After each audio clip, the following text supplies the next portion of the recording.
귀네 플레이스몰이 새롭게 탈바꿈을 앞두고 있습니다. 귀네 카운티 정부는 귀네 플레이스몰 재개발과 관련해 주민들의 의견을 수렴하는 시간을 마련했습니다. 귀네 카운티 니콜 핸드릭스 커미셔너 의장은 이번 행사 개최 배경에 대해 소개했습니다. Today we are here for our open house for residents to participate in giving feedback on what we should do with this mall. You know, the county purchased the mall back in April, and we decided as a county, the Board of Commissioners wanted to make sure before we made any decisions that we wanted the public to participate in the planning and envisioning of what this site should be. 이번 행사는 귀네 카운티 정부가 귀네 플레이스몰 부지를 구입한 후 재개발 계획과 관련해 주민들의 의견을 반영하기 위한 것으로 해석됩니다. 행사 참석자들은 자신의 의견을 종이에 적어 카운티 측에 제출했습니다.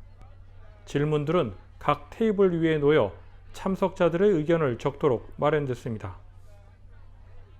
한글로 적힌 의견에는 공원과 시니어 센터, 그리고 무료 피트니스 센터 등을 세워달라는 내용도 보입니다. 니콜 핸드릭스 의장은 귀네 플레이스몰 개발과 관련한 방향성으로 공정과 공평을 강조했습니다. 또한 형평성 있게 개발하기 위해 노력 중이라며 다양한 인종과 민족들이 자신들의 의견이 포함되도록 의견을 적극적으로 표출해달라고 강조했습니다. 귀네 카운티 정부는 앞으로도 주민들의 의견 수렴 행사를 9월과 10월에도 추가로 개최할 예정입니다.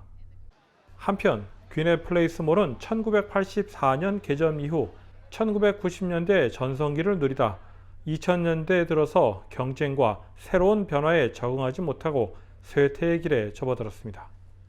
KTN 뉴스 스티봉입니다.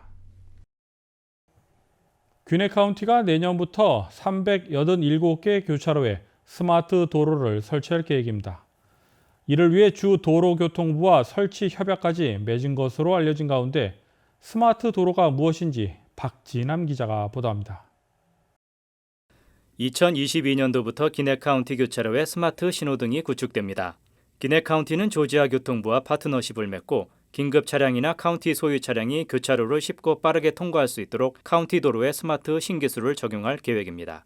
스마트 기술이 적용된 도로가 구축되면 법 집행 및 소방 차량 등 소위 커넥티드 기술이 구축된 차량이 교차로를 통과하는 경우 신호등에 신호를 보내 신호등이 녹색으로 바뀌도록 조처됩니다. 귀넷 카운티는 2022년부터 주 전역 387개 교차로에 스마트 도로를 설치할 계획입니다. 카운티 관계자는 파트너십 발표에서 이러한 커넥티드 차량 기술은 현재의 도로 상황에 대한 정보를 제공하고 더 나은 교통 정리를 가능하게 함으로써 모든 도로 사용자의 이동성과 안전을 개선할 수 있다고 말했습니다. 카운티 관계자는 이 프로그램의 주요 목표 중 하나가 귀네 카운티 소방 및 응급 서비스의 긴급 차량이 교통 신호를 선점하여 긴급 전화에 더 빨리 대응할 수 있도록 하는 것이라고 말했습니다. 또 다른 목표는 교통 신호의 우선순위를 카운티 대중교통버스에 지정하는 것과 보행 버튼을 누르는 보행자의 존재를 교통 신호등에 알리는 것이라고 말했습니다. 프로젝트 비용은 $260만 달러이며 조지아 교통부가 장비 및 설치 비용의 80%를 제공한다고 밝혔습니다. 귀네 카운티가 나머지 20%의 자금을 부담해 스마트 도로 인프라의 지속적인 유지 관리 및 운영을 담당하게 됩니다. KTN 뉴스 박진남입니다. 지난 7월부터 제공된 자녀 세금 공제 혜택이 2025년까지 유지될 가능성이 제기됐습니다. 하지만 민주당과 공화당의 의견 차이는 좁혀지지 않고 있습니다. 김상은 기자가 보도합니다. 17세 이하 아동 보호자에게 제공되는 자녀 세금 공제 혜택이 2025년까지 유지될 수 있다고 전망이 나왔습니다. 자녀 세금 공제 부양금은 지난 7월부터 매달 제공되고 있으며 9월 15일 세 번째 부양금이 지급됩니다. 현재 미국 구조계획법에 따라 아동의 보호자는 지난 7월부터 올해 12월까지 6개월에 걸쳐 부양금을 지급받습니다. 이후 내년에 소득세 신고를 제출할 때 나머지 금액도 소득공제 받을 수 있습니다. 리처드 닐 연방 하원 세입위원장은 이 같은 자녀 세금 공제 혜택을 2025년까지 유지하는 방안을 제안하겠다고 오늘 발표했습니다. 발표된 제시안에 따르면 6세 이하 자녀를 둔 보호자는 2025년까지 월 $300의 부양금을 지급받으며 7세 이상 17세 이하 자녀를 둔 보호자는 월 $250를 받습니다. 소득이 $15만 이상인 가구에 대한 월별 부양금은 단계적으로 줄어들어 40만 달러 이상 소득 가구가 되면 경기부양금이 종료되는 방안도 제시했습니다. 한편 일부 공화당원들은 자녀 세금 공제 연장에 대해 지지하지 않겠다고 밝혔습니다. 무분별한 복지 전환이 납세자들의 손실과 위험에 직결될 수 있다는 주장입니다. 경기부양책의 금액과 시기를 두고 양당의 의견이 계속해서 엇갈리고 있습니다. KTN 뉴스 김상은입니다. 앤서니 파우치 소장이 바이든 대통령에 대해 항공기 이용객을 대상으로 코로나19 백신 의무화를 도입한다면 지지할 것이라고 밝혔습니다. 보도에 김상은 기자입니다.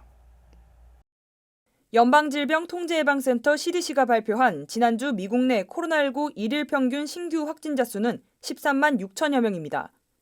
지난주 노동절 연휴 기간 동안 작년 같은 기간에 비해 거의 4배 많은 사례가 발생했다고 옥스퍼드 대학이 발표했습니다. 앤서니 파우치 국립 알레르기 전염병 연구소 소장은 코로나19 대유행을 통제하려면 미국에서 코로나19 백신 접종 의무 비율을 높여야 한다고 말했습니다. 그러면서 조 바이든 대통령이 항공기 이용객의 코로나19 백신 의무화를 도입한다면 지지할 것이라고 전했습니다. 최근 조 바이든 대통령은 마스크 착용을 거부하는 승객에게 벌금을 2배로 부과하는 등 마스크 착용과 백신 접종에 대한 의무화 조치를 확대하고 있습니다. 하지만 여전히 항공기 이용객의 코로나19 백신 의무화 가능성은 희박해 보입니다. 미국 여행협회는 백신 의무화는 아직 백신 접종 대상자가 아닌 어린 자녀가 있는 가정에게 불공정한 영향을 미칠 것이라며 반대 입장을 유지해왔습니다. 그러면서 2022년 1월까지 연장된 기내 마스크 착용 의무 조치만으로 승객을 보호하기에 충분하다는 연구 결과를 내놓았습니다.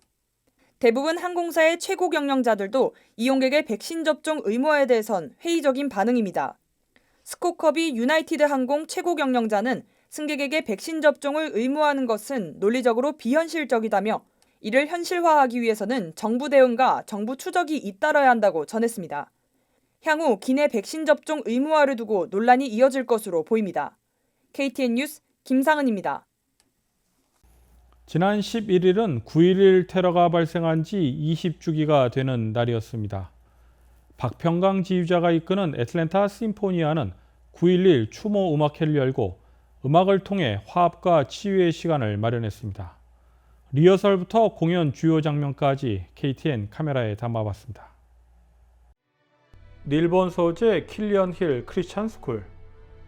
애틀랜타 심포니아는 박평강의 지휘에 맞춰 9.11 추모 음악회 준비로 한창입니다.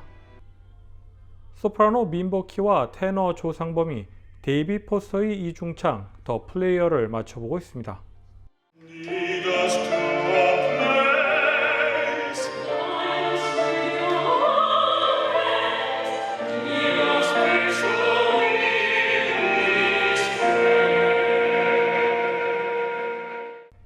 소프라노 이은경, 소프라노 민보키, 테너 조상범의 3중창도 선보입니다. 필라델피아 오페라단에서 활동하고 있는 테너 조상범은 이번 음악회 참여 소감에 대해 밝혔습니다. 특별히 인종이나 그리고 남녀, 노소를 막론하고 우리가 이 아픔을 같이 쉐어하고 또 음악을 통해서 같이 그 뜻을 나눌 수 있고 그리고 우리가 앞으로 다시는 이런 일이 있지 않기를 바라는 마음으로 이 음악회를 하게 됐습니다.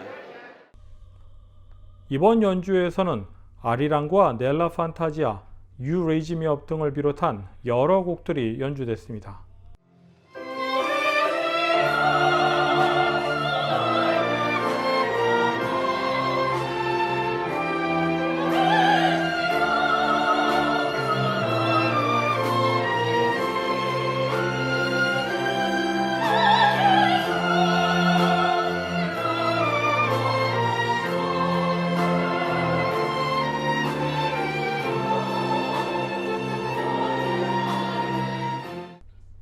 박평강 지휘자는 이번 음악회를 마친 후 소감을 묻는 기자의 질문에 매우 뜻깊었다고 답했습니다.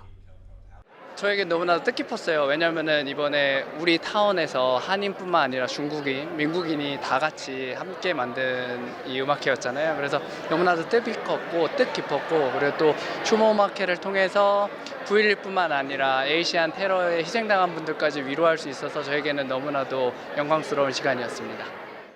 한편 이번 음악회에는 킬리안 힐 크리스찬 스쿨 합창단이 함께했습니다. 킬리안 힐 크리스찬 스쿨의 마크 크로네마이어 박사는 이렇게 음악을 통해 지역사회 구성원들과 함께할 수 있어 기쁘다고 말했습니다.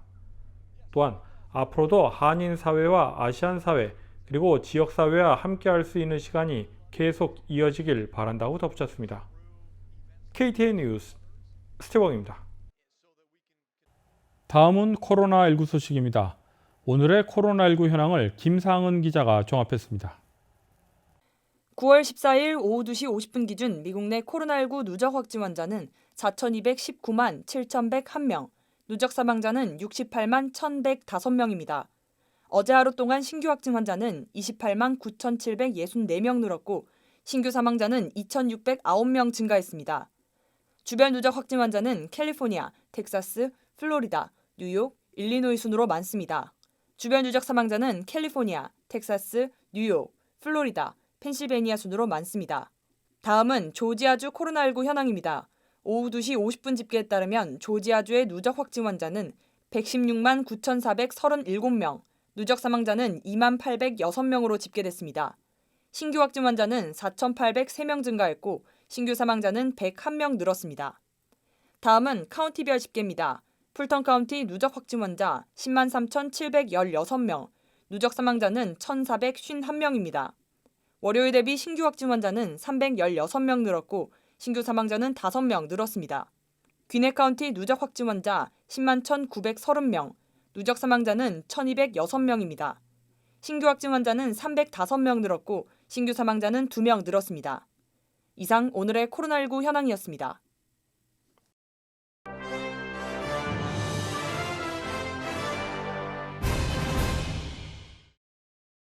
캘리포니아 개빈 뉴섬 주지사의 정치적 운명이 오늘 결정됩니다. 미국 역사상 4번째로 치러지는 주지사 주민소환 투표에서 만약 가결이라는 결과가 나오면 뉴섬 주지사는 직을 잃게 됩니다. 코로나19 사태에 대한 주지사의 부적절한 대응으로 주민들에게 피해를 줬다는 게 이번 주민소환의 이유지만 캘리포니아주가 민주당 텃밭임을 감안할 때 결국 찻잔 속 태풍에 그칠 것이라는 예상이 유력합니다. 여론도 뉴섬 재신임 기류가 강합니다. 여론조사 분석 전문업체 538에 따르면 14일 현재까지의 설문조사 결과 뉴섬 주지사가 직을 유지해야 한다는 응답이 57.3%로 반대 의견보다 15.8% 우세하다고 밝혔습니다. 아이폰 제조업체 애플이 자사기기에 중대한 보안 취약점이 있다며 13일 긴급 소프트웨어 업데이트를 내놨습니다. 이날 공개된 업데이트는 아이폰과 애플워치, 맥 컴퓨터를 감염시킬 수 있는 보안상의 취약점을 차단한 새 운영체제입니다. 아이폰의 경우 iOS 14.8만 설치하면 됩니다. 이번 조치는 토론토대 사이버 보안 감시기구인 시티즌랩이 사우디아라비아 시민운동가의 아이폰이 스파이웨어 페가수스에 감염됐다는 사실을 발견한 뒤 나왔습니다. 한편 페가수스는 침투성이 고도로 높은 스파이웨어로 이스라엘의 보안기업 NSO 그룹이 만든 것으로 알려졌습니다. 여의도 순복음교회 설립자 조용기 목사가 지난해 7월 뇌출혈로 쓰러진 뒤 치료를 계속 받아왔지만 86세 일기로 별세했습니다. 조 목사는 희망과 긍정의 메시지로 여의도 순복음교회를 개척하며 한국 개신교의 부흥을 이끌었다고 평가를 받아왔습니다. 그는 1958년 서울 은평구의 한 천막교회로 시작해 세계 최대 규모의 여의도 순복음교회로 부흥을 일으켰습니다. 조 목사의 장례는 5일장으로 치러집니다. 빈소는 여의도 순복음교회 대성전 1층 베다니 홀에 마련되며 조문은 15일 오전 7시부터 받고 있습니다. 이상으로 9월 14일 KTN 뉴스를 모두 마칩니다. 시청해주신 여러분 고맙습니다.